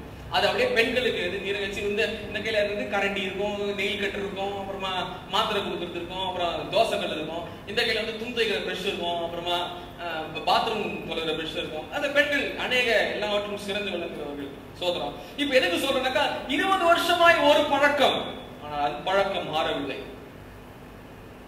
ஆனால் 38 வருஷமா ஒருத்தருக்கு ஒரு பழக்கம் இருந்துச்சு. பழக்கம் இயேசு கிறிஸ்து சொன்ன மாத்திரத்துல மாறிச்சு. ஏன்னா அது இயேசு கிறிஸ்து சொன்னது கீழ்படுத்துது. எப்படி ஆண்டவரே ஏஞ்சிக்கிறது? யோசிச்சு பாருங்க. டக்குன்னு 1 2 3 எல்லாம் ஏஞ்சி நில்லுங்க அப்படின்னு சொல்லிட்டு நான் சொன்னேன்னா எத்தனை பேர் தரையில இருக்கிறவங்க ஏஞ்சி நிற்பீங்க? சோத்ரம் சோத்ரப்பா.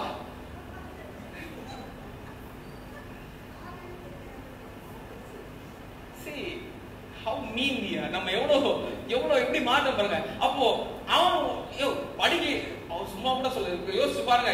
ஏன் 3 பாய் தோல் வச்சு நடந்து போ அப்படின்னு நம்மை நான் நினைத்து பாருங்க. அப்படிப்பட்ட ஒரு அவன் ஏன்னா 38 வருஷமா எனக்கு ஏதாவது ஒண்ணு நடந்தா போதும்னு இருக்கிறான். அப்படிப்பட்டவனுக்கு எப்படியாவது நடந்து நடந்துச்சு, அவ்வளவுதான். நம்மளுக்கு நேற்று ஆண்டர் ஏதாவது செஞ்சிருப்பாரு, இல்லை இன்னைக்கு காலைல ஆண்டர் தான் அவனுக்கு பேசியிருப்பாரு. அதனால நம்ம அதிலே மலைத்து விடுகிறோம்.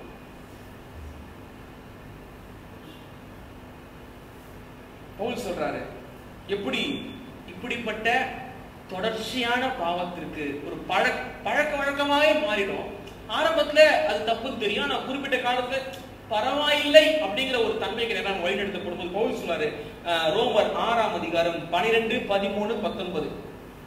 ரோமர் 6, 12, 13, 6 ரோமர் 6ஆம் அதிகாரம் 12, 13, 19 பார்க்கும்போது, ஆகையால் நீங்கள் சரீர இச்சைகளின்படி பாவத்திற்கு கீழ்ப்படியத்தக்கதாக சாவுக்கேதுவான உங்கள் சரீரத்தில் பாவம் ஆளாதிருப்பதாக. இது ஆங்கிலத்துல வாசிச்சோம்னா the members of your body, உங்கள் சரீரத்தின் அவயவங்கள் அது பாவத்தின் இச்சைகளுக்கு கீழ்ப்படியத்தக்கதாக சாவுக்கேதுவான உங்கள் சரீரத்திலே பாவம் ஆளக்கூடாது. 13 வாசிங்க. நீங்கள் உங்கள் அவயங்களை அநீதியின் ஆயுதங்களாக பாவத்திற்கு ஒப்புக்கொடாமல் உங்களை மரித்தோரிலிருந்து பிழைத்திருக்கிறவர்களாக தேவனுக்கு ஒப்புக்கொடுத்து உங்கள் அவயங்களை நீதிக்குரிய ஆயுதங்களாக தேவனுக்கு ஒப்புக்கொடுங்கள். உங்கள் மாம்ச பலவீனம் 19ஆம் வசனம். மாம்ச பலவீனத்தின் நிமித்தம் மனுஷர் பேசுகிற பிரகாரமாய் பேசுகிறேன், அக்கிரமத்தை நடப்பிக்கும்படி முன்னே நீங்கள் உங்கள் அவயவங்களை அசுத்தத்திற்கும் அக்கிரமத்திற்கும் அடிமைகளாக ஒப்புக் கொடுத்தது போல பரிசுத்தமானதை நடப்பிக்கும்படி உங்கள் அவயவங்களை நீதிக்கு அடிமையாக ஒப்புக் கொடுங்கள்.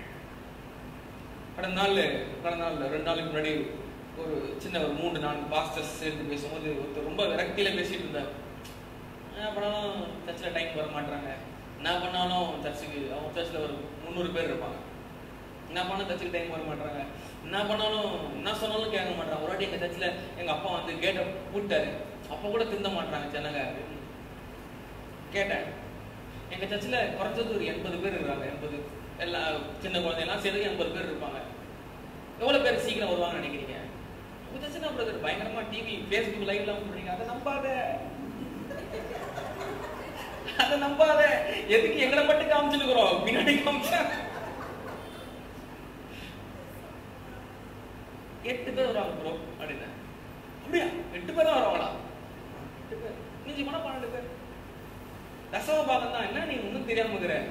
80க்கு எவ்வளவு தசம பாகம்? 8. இன்னொருத்தர் இருந்தாரு, அவன் சேர்த்த 3000 பேர். ஐயா உங்க சேர்த்த எத்தனை பேர் வராங்க? ஒரு 30 பேர் வருவாங்க. சரி 300 பேர் வருவாங்க. பாரு 3000க்கு 300. என்னையா கணக்கு தெரியாம இருக்கிற? சொன்னேன் இல்ல 6ஆம் தேதிக்கு சொன்ன வர மாட்டாங்க, பிரசங்கத்தை வராங்க, 6ஆம் தேதி வர மாட்டாங்க.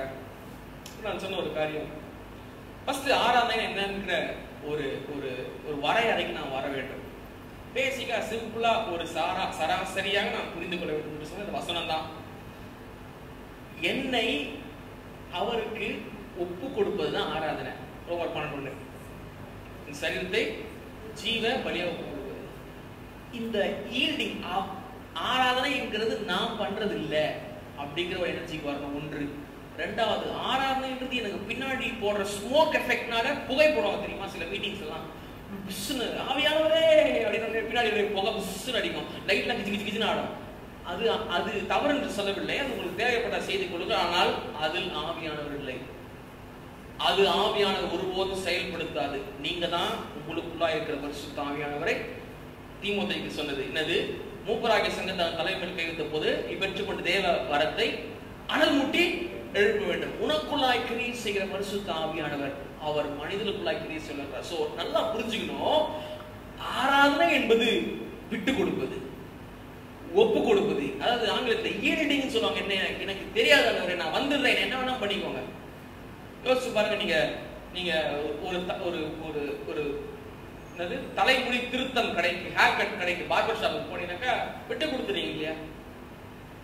சில பேர் இருப்பாங்க, அங்க போய் பண்ணாத, அவனுக்கு தெரியும் நம்ம இங்கதான் பார்க்கவே மாட்டோம், நம்ம இங்க மட்டும் தான் பார்ப்போம், இது மட்டும் தான் உங்களுக்கு தெரியும், இதெல்லாம் உண்மை தெரியாதா? அப்படி பின்னாடி பண்ணாத கிடையாது. அவனுக்கு அவங்ககிட்ட போயிட்டீங்கன்னாக்கா இந்த ஒரு ஸ்டைல்னு சொல்லிட்டீங்கன்னாக்கா அவங்ககிட்ட விட்டு கொடுக்கணும். அப்படியாக நான் கிறிஸ்து இங்க பார்க்கும்போது என் சரீரத்தை எப்படியாக பாவத்திற்கு நான் ஒப்பு கொடுத்தேனோ, அவர் சொல்றாரு, மனுஷன் பேசுற மாதிரியே பேசுறேன்.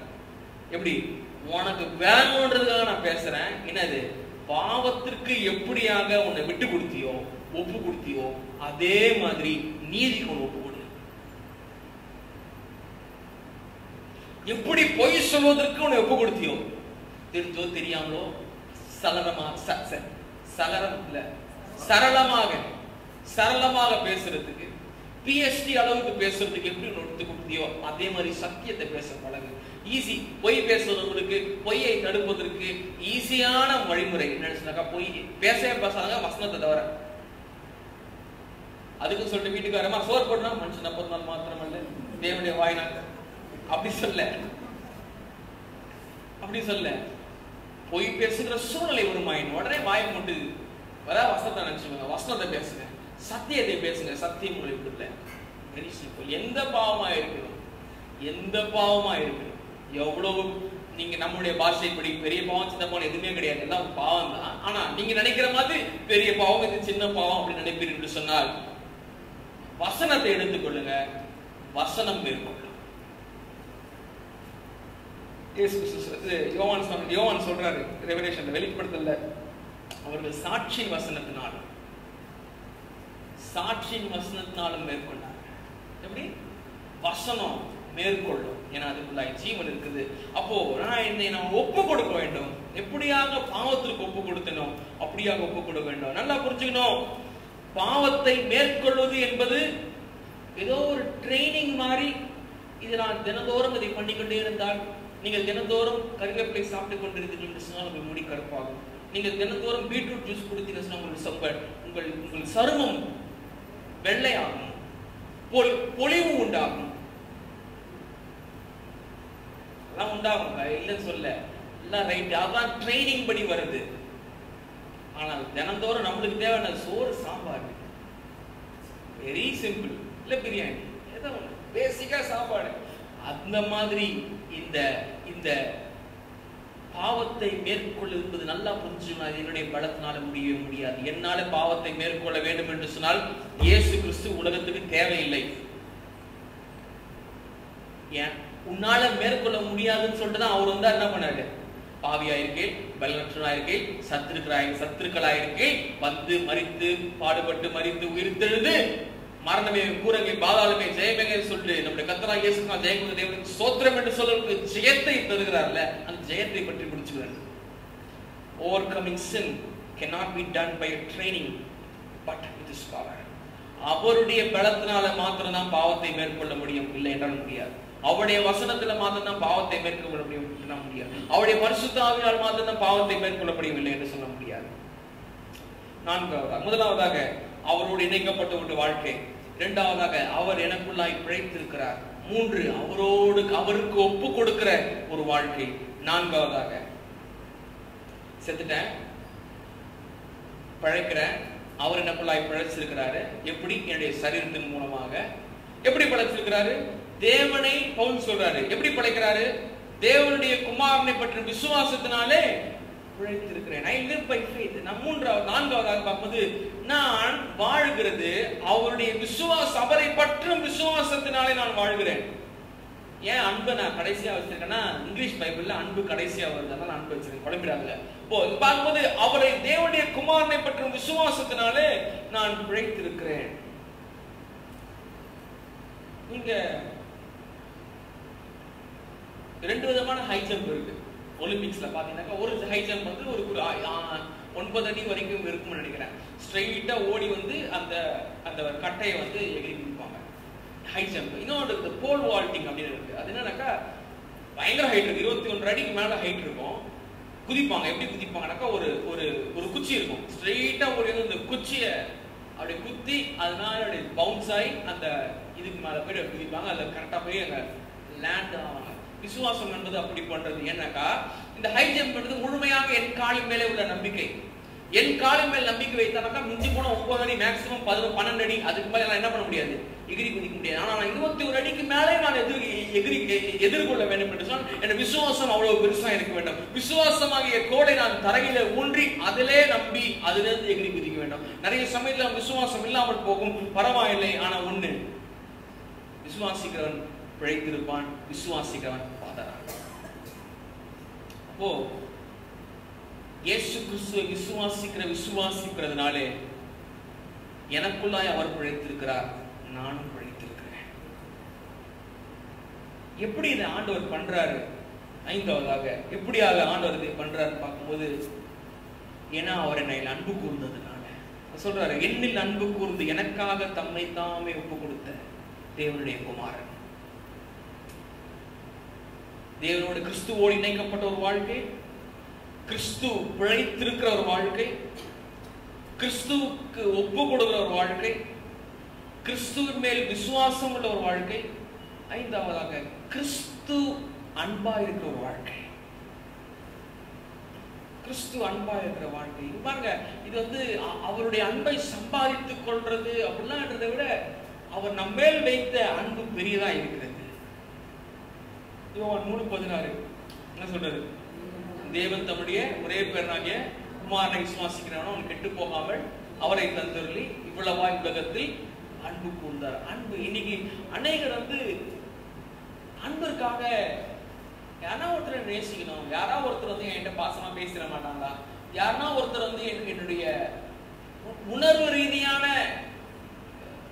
தாகத்திற்கு, உணவு ரீதியான பசிக்கு, உணர்ச்சி ரீதியான தாகத்திற்கும் பசிக்கும் யாராவது உணவு கொடுக்க மாட்டாங்களா? உணவு சென்ஸ் ஒரு எமோஷனல் கமிட்மெண்ட் கொடுக்க மாட்டாங்களா?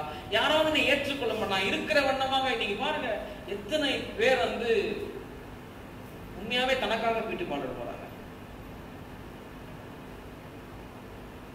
வீட்டு பாட போறது தப்பு இல்லை, அது உங்களுடைய தனிப்பட்ட விஷயம். ஆனால் நீங்க யாருக்காக வீட்டு பாட போறீங்க? நான் அழகா இருப்பதுக்கு போறீங்களா, இல்ல மத்தவங்க என்ன பார்த்து அழகுன்னு சொல்றதுக்காக போறீங்களா? வாய் சொல்ல நான் அழகா இருக்கிறதுக்காக போறாங்க, மனசு சொல்லும் அவன் என்ன பார்த்து அவரு யாராவது பெற்ற, இன்னைக்கு பாருங்க, பெற்ற தகப்பன் தாயை விட பிள்ளைகளை கேவலமா பேசுறது உலகத்துல யாருமே கிடையாது. எங்க காலம், என் காலம் தான் எங்க அப்பா அம்மா என்ன சொல்லி அழகா இருக்க அழகா சொல்லி வந்துட்டாங்க. ஆனா இந்த காலத்து பசங்களை அப்படிதான் மூஞ்சா போயிட்டு அது அழுகு செட்டி பான மாதிரி அப்படிதான் நீங்க பார்த்துருப்பீங்க, கேட்டிருப்பீங்க. இப்படிப்பட்ட வார்த்தைகள் நிமித்தமாக நம்முடைய வாழ்க்கை எப்படி தெரிந்து அநேகர் கொஞ்சம் பணம் படைத்தவர்கள் எல்லாம் nose correction, skin correction, skin tone correction, plastic surgery, முடி சொட்ட போச்சுன்னா போது, அதுக்கு போயிட்டு முடியெல்லாம் போய் நட்டு வைக்கிறது எதற்காக? மனுஷன் என்னை ஏற்றுக்கொள்ளும்படியாக கிடையாது. பிரியமானவர்களே, அப்படி கிடையாது. இளையகுமாரன் பன்றியில வந்திருந்தாலும் பன்றின் அர்த்தம் உண்டு. அவன் தூர தேசத்துக்கு வருகிறான், பிரயாணப்படுறான், அவன் சல்லி பைசா கிடையாது. எப்படி வருவான்? நடந்து வருவான். மேல ஆக்ஸ் சாக்லேட் பர்ஃபியூம் வாசனை அடிக்கும். இருப்பினும் தகப்பன் அப்படியே போய் கட்டி பிடிக்கிறான். தம்பி போய் குளிச்சுட்டு வரியா? எத்தனை பெற்றோர்கள் தங்கள் பிள்ளைகளை அம்மா அம்மா கொடுனா போய் மூஞ்சி கழிட்டு அப்பதான் அம்மா கொடுப்பேன். எங்க வீட்டுல சொன்னா நான் சொல்றேன், மூஞ்சி கழிட்டு அப்பதான் அம்மா தரும். இல்ல, அந்த தகப்பன் அப்படி மூஞ்சி கழிட்டும் அம்மா கொடுக்கலன்னு சொல்ல பார்த்தாரு. நான் எப்படி இருக்கிறனோ அப்படியே என்னை நேசிக்கிற அன்புதான் இயேசு கிறிஸ்து இருக்கிறது. அந்த அன்பு என்னை மாற்றும். இதுல நான் மாறி நான் அப்படியே இல்லைங்க, அவருடைய அன்பு, அதை நான் உணர்வேன் என்று சொன்னால் அந்த அன்பு என்னை மாற்றும்.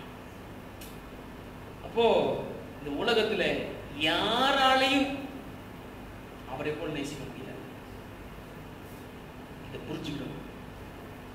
யாராலையும் நீங்க நினைக்கலாம், இவன் 20 வயசு இதை சொல்லிட்டான் அப்படின்னு நினைக்கலாம். ஏன்னா இதெல்லாம் 60 வயசு கிழமை சொல்றது. ஏன்னா எங்க காலேஜ்ல என் பேர் வந்து 70s பாஸ்டர். அப்படின்னா என்னது? நான் 1970 உள்ள பாஸ்டரா? நான் நிலைமை அப்படி ஆயிடுச்சு. உலகத்துல யாருமே நான் நினைக்கிற பிரகாரமாக என்னை நேசிக்கணும்னு நினைக்கவே முடியாது. யாரும் நேசிக்க மாட்டாங்க. இப்ப நான் எங்க அப்பாவை நேசிக்கணும்னாக்கா நான் நினைக்கிற பிரகாரமா அவர் இருப்பான அவர் நேசிப்பேன்.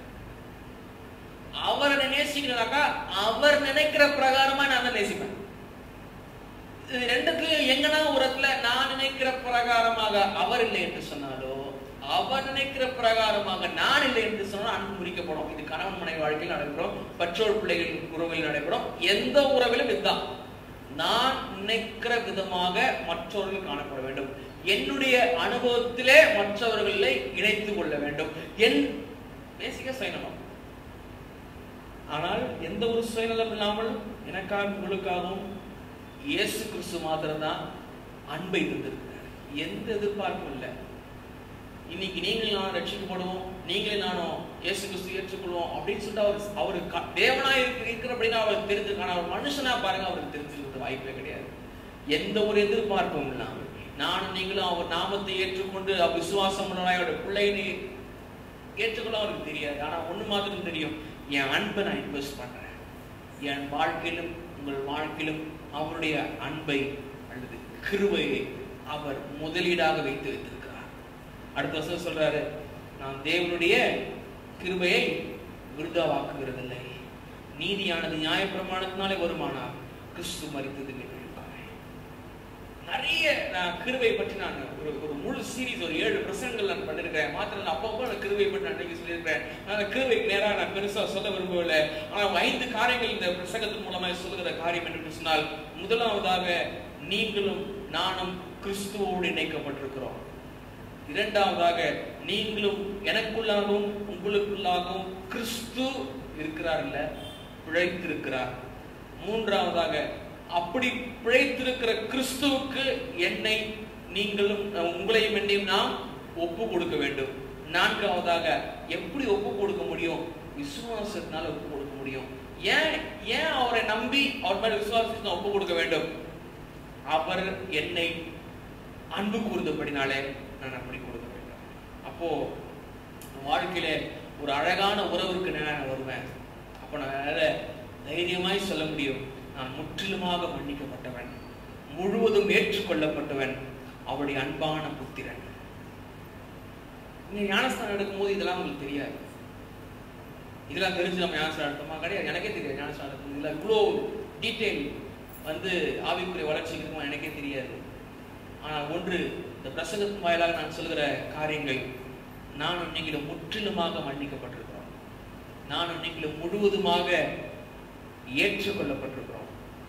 நானும் நீங்களும் அவருடைய அன்பான மகன்களும் மகள்களும் ஆயிருக்கிறோம். இது சொல்லும் போது எந்த ஃபீல் இருக்குன்னு எனக்கு தெரியல. நீங்க கேட்கும் போது எந்த விதமாய் உணர்கிறீங்கன்னு எனக்கு தெரியல. உங்களுக்கு ஏதோ ஒரு பிரச்சனை வருது, ஏதோ ஒரு சோதனையின் காலம் வருது, ஏதோ ஒரு என்ன வந்தாலும் சரி, ஒண்ணு மட்டும் சொல்லுங்க, உங்களுக்கு எதிராக இருக்கிற சத்துரு கிட்ட, நான் முற்றிலும் மன்னிக்கப்பட்டவன், நான் முழுவதும் ஏற்றுக்கொள்ளப்பட்டவன், நான் இந்த ஜீவனுள்ள தேவனுடைய பிள்ளையாகிறோம். இது எல்லா காரியத்திற்கும் ஒரு முற்றுப்புள்ளே காணப்படும். முழங்கால் பண்ணிடுவோம். கேவலமான ரொம்ப மோசமான நாளிலையும் சூழ்நிலை ரொம்ப உங்களுக்கு விரோதமாக நீங்க நினைக்கிறபடி எதுவுமே நடக்கலை என்று சொன்னாலும் ஒண்ணு மாத்திரம் சொல்லுங்க, நான் முற்றிலுமாக மன்னிக்கப்பட்டவன், நான் முழுவதுமாக என் நேசரால ஏற்றுக்கொள்ளப்பட்டவன், அவருடைய அன்பான பிள்ளை, நான் ஜீவனுள்ள தேவனுடைய பிள்ளை, நான் ஆராதிக்கிறவர் ஜீவனுள்ளவர், நான் என்ன ஒப்பு கொடுத்திருக்கிறேனே, என் வாழ்க்கையை ஒப்பு கொடுத்திருக்கிறேன்ல, ஒப்பு கொடுக்கப்பட்ட அவர் பெரியவராய் காணப்படுவார். மறுபடியும் சொல்றேன், நானும் நீங்களும் முற்றிலுமாய் மன்னிக்கப்பட்டவர்கள், நானும் நீங்களும் முழுவதுமாக எந்த ஒரு சந்தேகமும் வேண்டாம், இயேசு கிறிஸ்து உங்களை ஏற்றுக்கொண்டார் தன்னுடைய பிள்ளையாக என்று சொல்லி. கடைசியாக நானும் நீங்களும் அவருடைய பிள்ளை, இந்த அந்தஸ்தை நம்ம மறந்துடக்கூடாது. தினந்தோறும் அறிக்கை எடுங்க. ஆண்டோட பேசும்போது சொல்லுங்க, ஆண்டவரே உங்களுடைய பிள்ளையாக உங்களுடைய சமூகத்துல வந்திருக்கிறப்பா, நான் அப்பான்னு உங்களை கூப்பிடுறேன், டேடின்னு உங்களை கூப்பிடுறேன். நான் மனிதனிடத்துல எல்லாரும் முழங்கால் பண்ணிடுவோம். மனிதனிடத்துல நாம அநேக அன்பை எதிர்பார்க்கிற ஒரு காலமா இருக்கிறது. கணவரிடத்துல, மனைவியிடத்துல, பிள்ளைகளிடத்துல நான் சொல்லுகிறேன், இது எதுவுமே உங்களை திருப்திப்படுத்தாது. ஆனால் நீங்கள் இயேசு கிறிஸ்துவிடத்தில் வருவீர்கள் என்று சொன்னால், இயேசு கிறிஸ்துவினால் உண்டாகக்கூடிய அந்த அன்பை நீங்கள் உணர்வீர்கள் என்று சொன்னால், மற்ற எல்லாமே உங்களுக்கு விரோதமாக இருந்தாலும், உங்க கணவர் உங்களை நேசிக்கவே இல்லை என்று சொன்னாலும், நீங்கள் அவருடைய அன்பை ருசித்து பார்த்திருப்பீர்கள் சொன்னால் நீங்கள் அவரை நேசிப்பீங்க. உங்கள் மனைவி உங்களை நேசிக்கவே இல்லை என்று சொன்னாலும், நீங்கள் இயேசுவின் அன்பை ருசித்து பார்த்தபடினால் நீங்கள் அவங்களை நேசிப்பீங்க. உங்கள் பிள்ளைகள், பேர பிள்ளைகள் உங்களை நேசிக்கவே இல்லை என்று சொன்னாலும், நீங்கள் ருசி பார்த்து தேவனுடைய அன்பு அவர்களை நேசிக்க வைக்கும். பேர பிள்ளைகள் உங்க பெற்றோர்களை, பெரியவர்களை நேசிக்கவே முடியல, அன்பு கூறவே முடியலன்னு சொன்னீங்கன்னாக்கா, அவருடைய அன்பு அவர்களை நேசிக்க உதவி செய்கிறதாய் காணப்படுகிறது. நான் கிறிஸ்துவுடனே கூட சிலுவையில் அறையப்பட்டேன், ஆயினும் பிழைத்திருக்கிறேன். இனி நான் அல்ல, கிறிஸ்துவே எனக்குள் பிழைத்திருக்கிறார். நான் இப்பொழுது மாம்சத்தில் பிழைத்திருக்கிறதோ, என்னில் அன்பு கூர்ந்து எனக்காக தம்மை தாமே ஒப்பு கொடுத்த தேவனுடைய குமாரனை பற்றும் விசுவாசத்தினாலே பிழைத்திருக்கிறேன். நான் தேவனுடைய கிருபையை விருதாவாக்குகிறதில்லை. எங்களை பரலோக பிதாவே, இந்த மாலை வேலைக்காக கொண்டு செலுத்துகிறோம். ஆவிக்குரிய வளர்ச்சியின் முதுகெலும்பாக எங்களுடைய அடையாளம் காணப்படுகிறதப்பா.